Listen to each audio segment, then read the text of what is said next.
Calibrating the press position is easy but important. Anytime you replace the load cell or install the tooling, you need to calibrate the press position so that the impact head is always at a known position.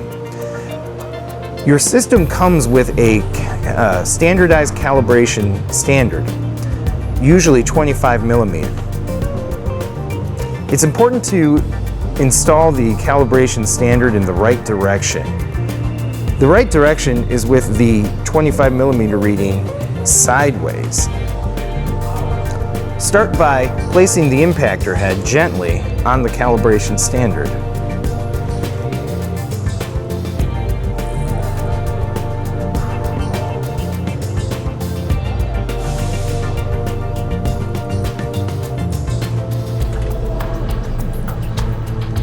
Next, go to the interface, navigate to the Settings tab, select Press, then press Calibrate Impactor Position.